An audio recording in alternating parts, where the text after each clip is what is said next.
ప్రజలందరికీ మంచి జరగాలనే అత్యున్నత ఆశయంతో పవిత్ర రంజాన్ మాసంలో ముస్లిం సోదరులు ఉపవాస దీక్షలు నిర్వహించడం ఎంతో గొప్ప విషయమని ఏలూరు ఎమ్మెల్యే బడేటి చంటి అన్నారు. ఇదే రీతిలో ఎల్లప్పుడూ హిందూ ముస్లింలు అన్నదమ్ములనే భావనతో కలిసికట్టుగా మరింత ముందుకు పయనించాలని ఆయన ఆకాంక్షించారు. ఏలూరు కత్తేపి వీధిలోని జామియా మసీద్లో పవిత్ర రంజాన్ పర్వదినం సందర్భంగా ముస్లిం సోదరులు ప్రత్యేక ప్రార్థనలు నిర్వహించారు. ఈ కార్యక్రమంలో ఏలూరు ఎమ్మెల్యే బడేటి చంటి ముఖ్య అతిథిగా పాల్గొన్నారు. తొలుత ఆయనకు ఆత్మీయ స్వాగతం లభించింది. అనంతరం ముస్లిం సోదరులతో కలిసి ఎమ్మెల్యే ప్రత్యేక ప్రార్థనలు చేశారు. ఈ సందర్భంగా ఎమ్మెల్యే బడేటి చంటి మాట్లాడుతూ ప్రజలందరికీ మంచి జరగాలనే అత్యున్నత ఆశయంతో ముస్లిం సోదరులు రంజాన్ మాసంలో ఉపవాస దీక్షలు నిర్వహించడం ఎంతో గొప్ప విషయమని అన్నారు. పేదవానికి సాయం చేయాలనే సిద్ధాంతాన్ని రంజాన్ బోధిస్తుందని ఆయన గుర్తు చేశారు. ఇదే క్రమంలో హిందూ ముస్లింలు సోదరభావంతో కలిసికట్టుగా మరింత ముందుకు పయనించాలని ఆయన ఆకాంక్షించారు. అనంతరం ముస్లిం సోదరులకు రంజాన్ శుభాకాంక్షలు తెలిపారు. ఈ కార్యక్రమంలో Eluru AMC chairman Mamillapalli Panthasarathi, co-option సభ్యులు ఎస్ఎంఆర్ పెదబాబు, టీడీపీ నాయకులు ఆర్నేపల్లి తిరుపతి, త్రిపర్ణ రాజేష్, మారం అను, ముస్లిం మత పెద్దలు ఎస్కే జావేద్ అహ్మద్, జానీ, యాసిన్ తదితరులు పాల్గొన్నారు.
మరి ఈరోజు రంజాన్ సందర్భంగా మరి 1 టౌన్ 2 టౌన్లో మరి మసీదుల్లో ప్రార్థనలో పాల్గొనడం జరిగింది. మరి ఏదైతే ముస్లిం సోదరులందరికీ కూడా రంజాన్ మాసం అత్యంతమైన ప్రాధాన్యత ఉంది.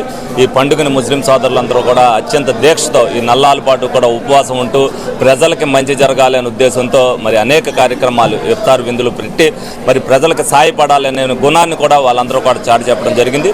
అనేక ఇఫ్తార్ విందుల్లో కూడా మేము కూడా పాల్గొన్నందుకు వాళ్ళకి ధన్యవాదాలు తెలుపుకుంటూ మరి ఈరోజు రంజాన్ సందర్భంగా ముస్లిం సోదరులందరికీ కూడా రంజాన్ శుభాకాంక్షలు తెలియపరుస్తూ ఎప్పుడు కూడా మేము ఏదైతే ఐకమత్యంతో ఉన్నామో, ఒక సోదర భావంతో ఉన్నామో, ఇదివరకు ఉన్నాం, ఇప్పుడు ఉన్నాం, ముందు ఉంటాం. తప్పనిసరిగా వాళ్ళ సహకారం మాకు కావాలి. మా సహకారం ఎప్పుడు వాళ్ళకు ఉంటుంది. తప్పనిసరిగా అన్నదమ్ముల్లాగానే ఎల్లప్పుడు కూడా కొనసాగుతామని సందర్భంగా తెలియజేస్తూ మరి ముస్లిం సోదరులందరినీ కూడా ఈ రంజాన్ పండుగని ఆస్వాదించి ప్రజలందరికీ మేలు చేసే విధంగా అందరూ కూడా సహాయ సహకారాలు అందించాలని మనస్ఫూర్తిగా కోరుకుంటున్నాం.